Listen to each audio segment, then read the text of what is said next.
For the last couple of years, Star Wars has been in what can only be described as a constant downward spiral. Movies such as The Last Jedi and Rise of Skywalker, alongside TV shows such as The Book of Boba Fett, The Acolyte, The Mandalorian Season 3, and The Bad Batch, to some people anyway, have been nothing short of, well, the Disney era is generally regarded as the worst era of Star Wars. And a lot of people pinned their blame on Kathleen Kennedy, but while she was a major contributing factor to a lot of the ongoing problems in the Star Wars IP, she is far from the sole source of all the problems that fans have with the modern day version of the franchise. Even though Kathleen Kennedy is making her departure from Star Wars and it's kind of Disney a little bit, it's kind of ambiguous where she's really going. But even though she's making her general departure from the franchise, the problems aren't necessarily going away. A lot of people, including myself, are kind of looking at the Mandalorian and Grogu movie similar to how a lot of people were viewing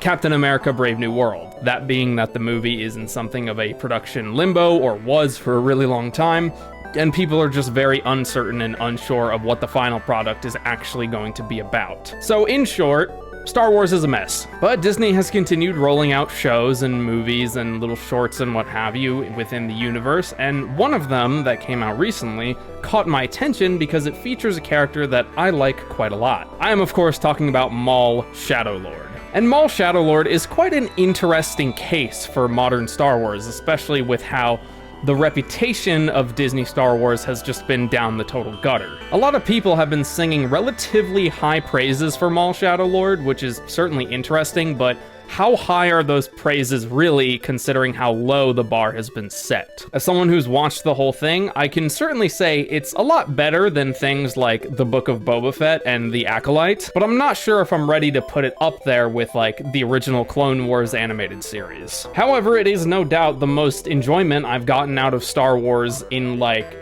since like The Force Awakens, because that was like the only movie Disney released that I actually enjoyed. You know, just a nice soft reboot to reboot the franchise and ease people back into it. Sure, you can make the argument, yeah, it had the same plot as A New Hope basically, but it was still a pretty good film. Maybe because it has the same plot, that's why it was a good film. But that doesn't mean a lot of the problems that modern Star Wars has are necessarily absent from Maul Shadow Lord. But before we get to those problems and sort of try and break them down a little bit, I would like to talk a little bit about what Maul Shadow Lord does differently than a lot of other current modern Star Wars shows, and what it does differently just in general, as a whole. I think the one thing that everybody can agree on, and the one thing that everybody can at least recognize, is that its visual style is vastly different than any other, like, recent Star Wars animated media. It's still in the, like, Clone Wars style of animation, which I personally have a huge soft spot for, but it's taken this pretty interesting visual approach that, like, pretty much no other Star Wars show has done, and kind of made everything look somewhat like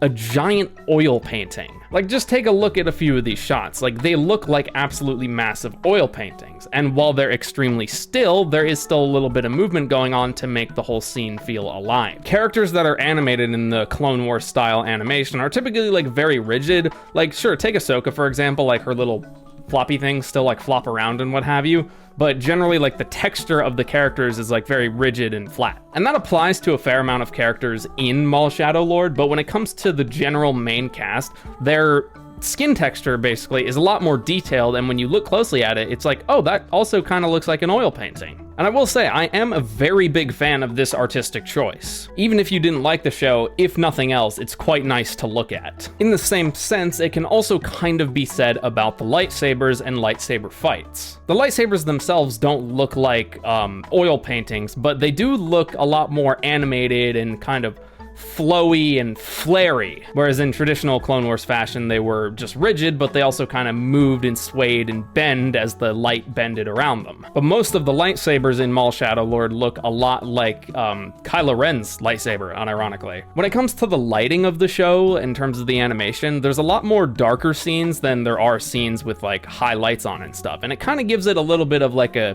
I don't know, a little bit of cyberpunk vibe. Like I kind of, there were a few moments and a few areas in the plot where I was like, I kind of just feel like we're in Night City right now. Whether you like the style and artistic choices or not, they did try something different, and that is something I can appreciate considering, well, all the different things they've been trying as of late haven't really been all that loved. In fact, they've been the exact opposite. Overall, I quite like this visual change and this artistic style, but I understand not everybody might get something out of it. Before we move on to speaking about the plot and its many characteristics, I would like to point out another issue that modern Star Wars kind of has, at least in my opinion, and I'm sure others share this opinion as well. The music in Maul Shadow Lord is like very forgettable, and the music in a lot of modern Star Wars is very forgettable. Like the only thing I can like think about when I think of modern Star Wars and its music is The Mandalorian. The Mandalorian got its music just bang on, hit the nail right on the coffin. Other than that though, a lot of the music in modern Star Wars is just kind of like, whatever, like kind of feels like Star Wars, and you know, has some reminiscence of the melodies, and that's pretty much it. And the same kind of applies to Maul Shadow Lord, which kind of disappointed me because a lot of the, I was really hoping that based on the visual style, maybe the music would have been kicked up a notch and they'd actually try and do something a little more unique, but I don't know, it didn't really resonate with me. Now, of course, you're not gonna get a banger like The Mandalorian every single time, but if you're gonna try something different with the art style, you might as well try something different with the music style. But that's enough about the artistic side of things. Let's actually talk about the writing side of things and the plot and how it goes on. So to give you a basic rundown of the show, spoilers by the way, to give you a basic rundown and a bit of a refresher, Maul is pretty much in exile after his Mandalorian empire basically fell apart. He only has a small handful of soldiers as well as a few other Dathomirian males. I don't remember the name of the planet the show takes place on, but it's this big, you know, it's just a planet in space. And Maul is essentially trying to reconsolidate criminal power over pretty much all the major crime syndicates. Then we have plotline number 2. There's this detective guy who I also don't remember the name of, and his droid companion Two Boots, and they get involved in the whole Maul crime scene and are just a little bit unsure of what to do. The detective cop guy has a son who he doesn't see very often because he's working so much, and I thought that was gonna lead to some like tensions later down the line between the two, but it kind of just results in a couple of awkward talks, and that's about it. That part of the plot didn't really nail it for me. I think maybe if we spent more time with the son, then I would have like been a little bit more invested in it, but he's not really on screen for all that long, and he's not really that important. And then we have plotline number 3. We have an old Jedi Master and his Padawan who managed to escape Order 66 and are basically living on the street as beggars to try and survive and avoid detection from the Empire. At least I was a little interested in them because, well, they're living in that sort of like post-Order 66 early Imperial era. I like that era. I think there's a lot that can happen there, and this show tries to do something with that. You can tell it's the recent and like initial rise of the Empire because there's a couple of, well, many scenes in the show where they're still flying around the old gunships from the Clone Wars. You know, the Empire just came about. They're still getting set up. And I like this era of Star Wars. I like this era on the timeline. There's a lot that can be done here. That's why I like the opening episode of Bad Batch so much. Seeing Order 66 from the clones' perspective and seeing it from clones who weren't affected by the inhibitor chips, I like that. That was good. We have Old Master Oogway here and his young apprentice Devin. Being so deeply connected with the Force, Maul senses that there is someone on this planet who would make a very competent apprentice. And it turns out that it's Devin, and he discovers that when he's breaking, I don't know, some random crime lord out of prison to try and make use of him. I will say the overarching plotline of Maul trying to corrupt Devin and sort of bring her to the dark side and let her unleash her, like, evil urges and her rage and her anger, and the way he manipulates her into eventually doing it is very, very satisfying. Maul is extremely sneaky and he knows how to manipulate people, and that's good. I like that. For example, there's this one instance where they're on a train being hunted down by an Inquisitor, and God, the Inquisitors, can we talk about them for a sec? They make sense in the story. They do. The Inquisitors make sense, like their existence makes sense, but I don't like the Inquisitors. I think their rotating blades are freaking stupid, for one. I think they are way too over the top edgy, and they're just like OCs that, like, you know, the writers introduced. This one here just looks like Reaper from Overwatch, and I don't think that the Inquisitors would be able to go toe-to-toe with freaking Darth Maul for as long as they do and not get cut down. I understand that the Inquisitors were trained by Vader, okay, I understand that they're trained in the ways of the Force, mostly the lightsaber, but, you know, it's a little bit of Force. But there is no freaking way that these Inquisitors who trained under Darth Vader for, what, a year? Less?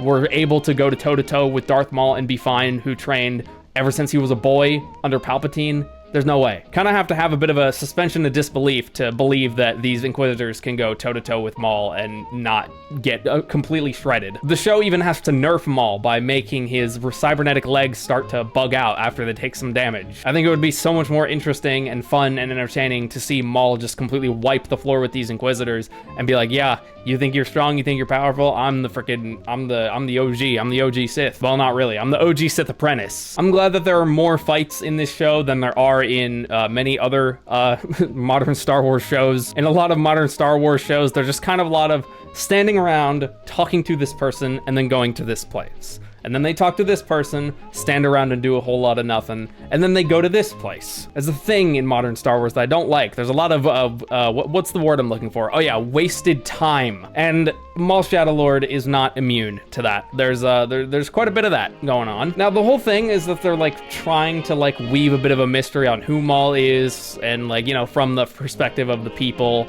You know, that's the perspective of the detective and his son's like, who is this Maul guy? Where'd he come from? How's he so strong, etc. And they're trying to weave it from their perspective to be like, oh, he's this big crazy guy. But the audience, like, we freaking know who he is. Okay, it's like, we know, like, we get that you're trying to give us that perspective, but it's not very impactful because we already know who he is. If we saw the impact on the characters, well, I guess I can actually call them the human characters, because all the other ones are aliens. If we saw the impact on the human characters, like saw them be really afraid and see them be like terrified or like super hesitant or make a dumb mistake because they're so freaked out, then maybe I'd be a little bit more into the whole mystery crime narrative aspect of Maul Shadow Lord. But it just didn't really hit for me. As soon as they figure out who he is, it's just kind of like, okay, we gotta take this guy down, and that's that. Meanwhile, the stranded Jedi know exactly who he is, and they try to be really careful. And while all this is going on, the detective's droid companion, Two Boots, who is kind of an asshole if you ask me, he's like, we need to call the Empire. Protocol says we call the Empire if this guy shows up. We need to call the Empire, and the detective is like, no, no, no, they will come here and wreck the city, and everyone's lives will be ruined. And I knew, as soon as he said we need to contact the Empire, and then the detective was like, no, I knew from the start that somewhere like in episode 3 or 4, I don't remember when it was, that he was gonna contact the Empire behind his back and just make everything worse. Like, that's just what droids do, they follow protocol. And I was like, great, so this droid's primary existence is some comedic relief, check the box of a droid character, and a way to get the Empire involved. That's pretty much Two Boots' only purpose, but I'll give his voice actor credit. I like his voice actor, I like his cadence a lot. I like his voice actor. That's the only reason I was like not bothered when Two Boots came on screen. I was like, okay, I like his voice actor. He definitely sounds like a witty, funny, like he'd be programmed for police service and to try and act as some sort of, you know, authority partner, like in a cop setting. And he has the good voice for it, and like that's the only reason I wasn't bothered when he came on screen. Because most droid characters in modern Star Wars, like Chopper, my goodness, that stupid freaking little R2-D2 orange wannabe, most droid characters suck. They're annoying, they're just there to make the plot progress, and they're just there to be like, oh, I have this information, or I can open this door, or whatever. At least back in the day, we had 3PO who, like, yes, he progressed the plot, but he felt like an actual character and not like a plot device. Even General Grievous, for example, like, I know he's not a droid, like, I know he was like a Kaleesh, was that the name of his species, the Kaleesh? I know that he was that, but he had like surgery to be turned into a droid, but at least he was fun to have on screen, and he had a funny laugh and a funny cough. But most modern droid characters are just like, God, they literally just exist here because the main characters are written as such idiots that they need a droid to be like, oh yeah, we gotta write in a droid, or we should just write in a droid to make the characters not seem so dumb. It's like, oh yeah, we have this droid, he'll fix all the problems for us. Goddamn clankers. Where was I? Oh, right, the Empire. I will say, I do like how the detective cop guy is like, hey, do not contact the Empire. They will frick everything up. They will make it so bad and things will get so much worse. And when the Empire shows up, that's exactly what happens. And I like that. That was good. His like reluctance in being like, no, I'm telling you to not follow protocol and don't contact the Empire because it'll make everything significantly worse. And then when he did it and everything got significantly worse, Two Boots was just kind of like, whoops. And that bit, I like that bit. That was good. I think they were trying to create like some form of build up to the Empire getting there, like being like every time it's brought up, it's like, we're getting closer to that. that's gonna happen, you know it's gonna happen, and you know it's gonna be bad, and like trying to build some tension, because, you know, with Maul involved, of course the Empire is gonna intervene. But the tension wasn't really there for me. I was like, just from the very start, I was like, oh yeah, the Empire's gonna show up in like 3 episodes. So the buildup wasn't really there for the Empire showing up, because the plot was very predictable. In that sense, anyway. There are other sections of the plot that were less predictable and more so like, why is this happening? And I think, once again, that falls under the category of wasted time. When the Empire does show up and the Inquisitors start messing stuff up and sort of start driving Maul and his little ragtag team of former criminal emperors, basically, driving him back, there's a slight split in the loyalty of his soldiers. A couple of the Mandalorians are like, hey, what the heck are we doing? We're not getting paid, the credits aren't flowing, and we're hiding in back alleys. Like, we're Mandalorians, like, we're not gonna deal with this crap. And eventually, like, 2 or 3 of them decide to just, like, run, and then their ship gets blown up, and it's like, well, that's what you get. Should've stick with Maul. Even if I wasn't happy with the situation I was in, I'd accept it and be like, you know what? As long as I stay loyal to this former Sith Lord, I think I'll be okay, because he's strong as shit. And speaking of Maul, because he is the main character, let's be honest, well, he's kind of the main character. I wish Maul felt a little more like the main character. I would just wish they gave him just like 10-15% more screen time. Then I'd be like, okay, Maul is definitely the main character. There was this one really good scene at the start of, I don't know the episode numbers, okay? I don't care that much. But at the end of one episode, Maul is being hunted down by some Inquisitors, and he's like, screw it, bring down the roof so they can't get to me. And then at the start of the next episode, as he was crawling away, trying to, you know, get to safety, he looked in this puddle of water that was on the ground and saw his younger self. And he kind of had a little bit of a conversation with his past self and his general just like inner voice that isn't the f***ed up weapon that he was made to be. And he like apologized. I'm pretty sure he apologizes to his younger self and is like, none of this should be happening. Like, this is all just crap. And then later, like a little later in that episode, Maul is stuck in like a sandstorm. I think he's like in like a train tunnel, and there's some sort of like just wind blowing through. I don't know, it's not important. As he's going through the sandstorm, he starts to have like force visions again. And the first thing he sees is a young Kenobi coming to kill him, basically. And I really like that. That was good. That was an excellent callback. And this terrible, dire situation he's in where his mechanical legs are malfunctioning, it makes perfect sense that Maul would have a force vision or force remembrance about the man who took his legs from him. That makes sense. That was good. That was very well executed. That's when Maul really started to feel like a little bit more of a character, is when he was like just kind of going through it and was like, man, I've been beat down really hard. I gotta do some like reflective shit, you know? And then when he got back and got his legs patched up as best he could, he was kind of just ready to finish the job and get the hell out of here, because they're not going to be sitting around and dealing with the Empire. No way. And speaking of the they in Maul, in the Maul camp, there's this one Mandalorian named Rook, who I'm pretty sure we actually saw in the Clone Wars, who has like a little bit of special paint on her armor. She's Maul's right hand, basically. And every time Maul brings up Devin and, you know, making her his new apprentice, Rook seems to get like almost jealous, like saying that like she's not worth it, like the girl hasn't proven herself, and yada yada yada, and all this to try and convince Maul that she just really isn't worth the trouble. And honestly, if I was in Rook's position, I'd be telling him the exact same thing. Not because I'd be jealous, but because I'd be like, bro, we are literally going to die if we stay here any longer. We gotta get out of here. Forget the girl. We'll find someone else. And now seems like a good a time as any is to talk about the very end of the plot. Mr. Maul makes contact with a member of Crimson Dawn, which is a crime syndicate, and I'm pretty sure it's the guy who Paul Bettany played in Solo, a Star Wars story. I'm pretty sure it was the same character anyway. And he's like, hey, Crimson Dawn sucks. I want to be in charge. If I get you out of your current position, put me in charge and I'll be loyal to you. And Maul's like, perfect, let's do that. But of course, as they're trying to escape, and as the Jedi are trying to escape as well, oh yeah, at this point, all the character groups have all just converged and they're kind of all stuck with Maul. And it's like, okay, we don't like each other. It's just how it is, but I have a way to get us out of here, and I'll take you wherever you want to go after the fact. Because they're all like criminals of the law now that the Empire's shown up. And the reason the detective and his son are enemies of the Empire is because the detective's kid harbored Devin and Master Oogway, and you know, he didn't know they were Jedi, and then when he found out, it's like, oh crap, everything's hitting the fan. But as they're all trying to escape and get out of there, they like have to go through like this sewer area, and there's like this nuclear acidic waste that they have to like get over on this old like hover Segway platform thing. And there's a couple of really tense moments in that fight, and that fight was pretty good. I like that. But the fight after that, the final fight, very nice. This kind of harkens back to one of Disney's issues with Star Wars, like one of the issues people have with the current Disney Star Wars, that being the over-reliance on legacy characters. Like how Luke Skywalker showed up in The Mandalorian Season 2 and Season 2.5, and That's the Book of Boba Fett. Like, you cannot convince me that the Book of Boba Fett is even the Book of Boba Fett. It is The Mandalorian Season 2.5. And yeah, over-reliance on legacy characters can become problematic and, you know, potentially destroy continuity. Like, you have to be really careful with that sort of thing. And Disney especially has to be careful about it, because if they mess it up even a little bit, if they mess up someone like Luke Skywalker, oh my god, the fan base will go nuts and it will be the end of the IP forever, and all that money they sank into it will be for nothing. So they gotta be careful. Thankfully, they were very careful, and whoever was in charge of the final showdown in Maul Shadow Lord knew exactly what they were doing. I am, of course, speaking of the final showdown where Maul squares off against Darth Vader. Thing number one I like about this fight: it lasts a very good while. Thing number two I like about it: Darth Vader doesn't speak a word. Thing number three I like about it: Maul has no idea who he is, but he recognizes immediately that he's not just some Inquisitor. And thing number four I like about this fight, that will take a little bit to explain.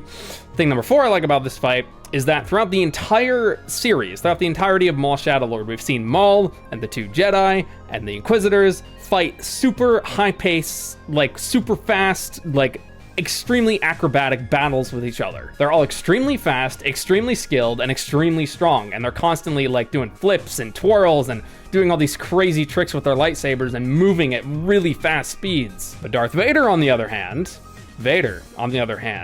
he doesn't move nearly as fast as the other characters, but he is extremely precise. Being restricted in that big mechanical suit, Vader kind of has to, you know, be very precise with his attacks, and, you know, he can ramp up the speed if he needs to through use of the Force, but in general, he's a much slower opponent. And the fact that in the final showdown, Maul and Devin are dancing around him trying to defend themselves, and Vader is just making quick, precise, and extremely hard-hitting moves, kind of throws them off, because they're used to fighting super quick opponents. And when Vader rocks up and he's like, back up, Inquisitors, I got this. He's a lot slower than the Inquisitors, but he's so much more precise, and he makes only the moves that he needs to make. And the fact that his skill is so much higher than everyone else's, and he just shows up and starts absolutely destroying them, but he's half the speed as they are, it throws them off and psychologically messes with them, and you can see it messing with them. And a detail that adds to this layer is the fact that Vader's breathing, you know, the classic,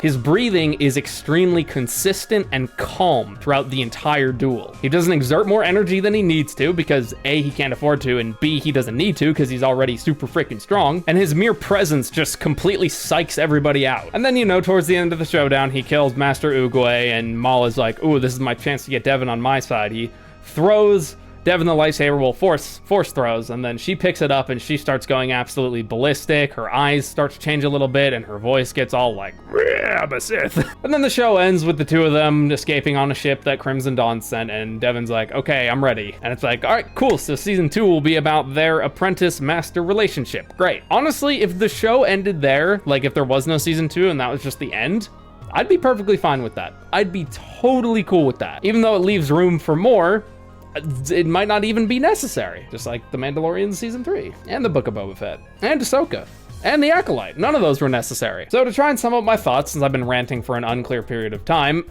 40 minutes. Maul Shadow Lord is definitely a lot better than most other modern Star Wars shows from the last couple of years. Is it good? By the traditional standard of Star Wars, it's not quite there. It's no Empire Strikes Back. It's no Return of the Jedi. It's just, I don't think anything will ever reach those bars again. And you know what? That's fine. I'd say out of all the Disney shows, just the shows specifically, out of all the Disney shows to be released, I'd say Maul Shadow Lord, Mandalorian Season 1, and I'd say Bad Batch Season 1, I'd say it would be my top 3 picks. I'd put Mandalorian Season 1 at the very top, then probably Maul Shadow Lord second, and then Bad Batch Season 1 at the bottom. There is a lot of standing around and talking and going to places and kind of just a lot of nothing happening, but there are a couple of good scenes mixed in there that kind of just take you by surprise. Like, for example, when the Empire first showed up, the detective guy, it was like being like, oh, you know, the failure of the mission was my fault, punish me. And then the Imperial a-hole was just like, no. You're not in charge. Your chief's in charge. We're gonna interrogate her. And then she gets interrogated for like an unclear but definitely long period of time. And then he's called in for an interrogation. And then when he goes in there, he sees clear signs of a struggle, like claw marks and stuff on the table, being like, oh, there was a fight in here. And I think he notices like a burn mark or something in the corner from like a lightsaber. And then he's like, what the hell happened? Where is my captain? Oh, Captain, my captain, where are you? And then the Inquisitor steps out from the dark, and it's like, oh crap, she dead. And there's a couple of little moments like that that are like kind of take you by surprise, where it's like, oh, freaking hell, okay, that was actually a well-executed scene. We don't see or hear the cop commander captain person getting killed, but as soon as we walk in with the detective protagonist and we see the signs of the struggle, and then the Inquisitor pops up, you can just tell what happened. But aside from those few good moments, there is a lot of talking and kind of nothing happening. And sometimes the characters are very dumb, I'll say that. And there's also a lot of like nothing characters, nothing burger characters who were just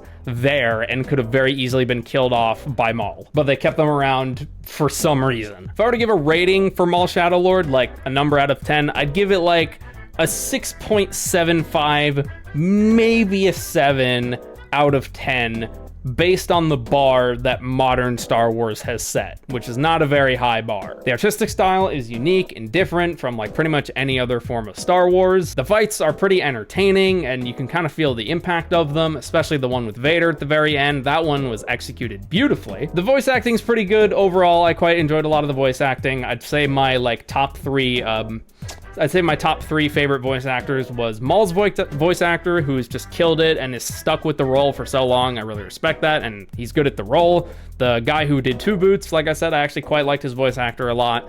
And I'd say Master Oogway's voice actor is also very good. The plot is fine. You know, it's very digestible. There's not like too many glaring holes or flaws that make it like, why isn't this happening? Or like, how do you like not realize this? It's not too bad like that. And it's not unbearable. I think that's what it comes down to, is that Maul Shadowlord is not unbearable like some other shows. And honestly, with how unbearable many of the other Star Wars shows have been, I will take another Maul Shadowlord over pretty much anything else at this point. But I guess we'll just have to wait and see if they can keep up the consistent pace what they've done with season 1 of Maul Shadowlord when season 2 comes out in like, what, a year, 2 years? I don't know, I'll throw it up on screen. But what do you think of Maul Shadowlord? Do you think it's actually kind of good? Do you think it's actually like really good? Or do you think it's like not as good as like some people are saying it is? Or do you think it's kind of mid? I mean, it's definitely mid in some areas, 100%. But be sure to leave all your thoughts down in the comments below. I'd greatly appreciate that. And while you're at it, hit the like and sub if you want to hear my more of my insane ramblings and just random ramblings about shows. God, I don't know why I can't keep a straight face. I mean, not that you can tell, but I can't keep a straight face when I'm doing an outro. I don't know why. I just feel like an idiot. Like I feel like I do all this talking, all this rambling, and then all of a sudden all the idiocy and idiotic feelings I have about doing it just hit me all at once, and I stopped taking myself seriously. And if you like seeing me not take anything seriously and want to see more of it, and you really want to support me and you like the way I don't do anything seriously at all and I just kind of goof around and act like I know what I'm talking about, and you want more of that and you want to support me at the same time, check out the channel memberships or the Patreon. You get a whole bunch of exclusive rewards. Sometimes I post random things there, just like random shit posts just for funs and giggles.